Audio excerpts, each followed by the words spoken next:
नमस्कार मंडळी.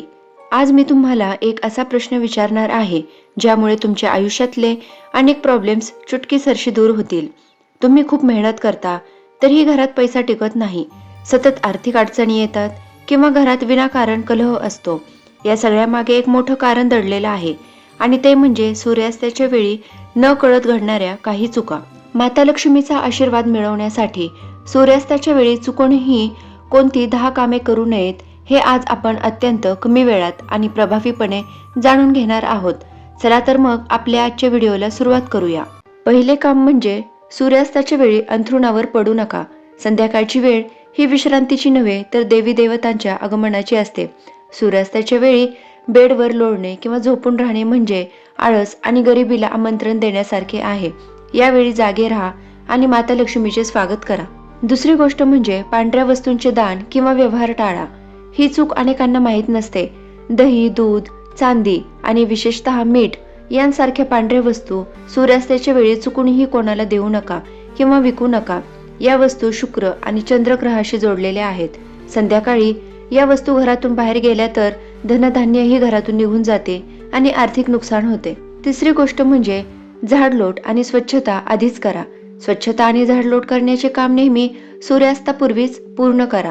सूर्यास्तानंतर झाडू मारल्याने किंवा कचरा घराबाहेर फेकल्याने घरात आलेली लक्ष्मी पुन्हा बाहेर जाते असे मानले जाते.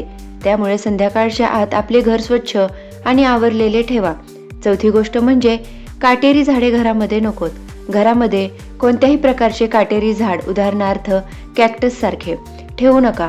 वास्तुशास्त्रानुसार अशी झाडे घरात नकारात्मकता वाढवतात आणि कुटुंबातील प्रेम आणि सौहार्द कमी करतात.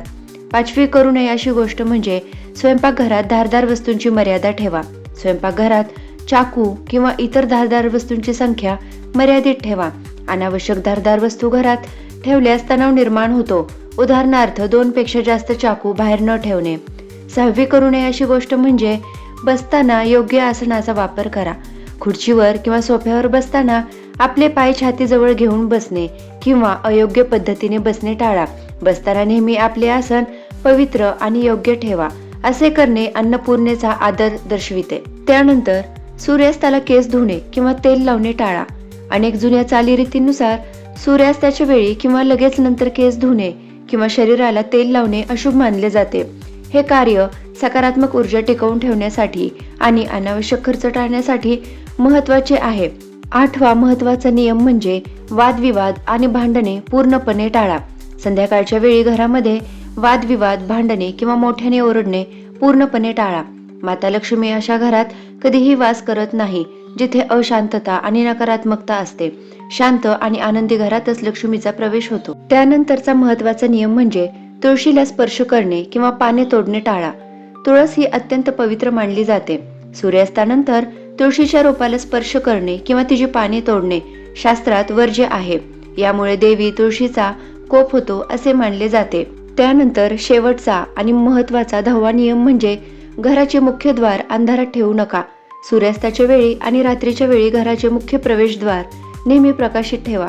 अंधार नकारात्मकता आकर्षित करतो तर प्रकाश सकारात्मक ऊर्जा आकर्षित करतो. घराच्या मुख्य दरवाजावर दिवा लावल्यास घरात धनसंपत्तीचा मार्ग मोकळा होतो. तर मंडळी, या होत्या सूर्यास्ताच्या वेळी चुकूनही करू नये अशा 10 महत्त्वाच्या गोष्टी. तुम्ही यापैकी कोणती चूक करत होतात किंवा तुम्हाला यातील कोणती टिप सर्वात जास्त आवडली आम्हाला कमेंटमध्ये नक्की सांगा. या नियमांचे पालन करा आणि तुमच्या घरात माता लक्ष्मीचा आशीर्वाद नक्कीच राहील यात शंका नाही.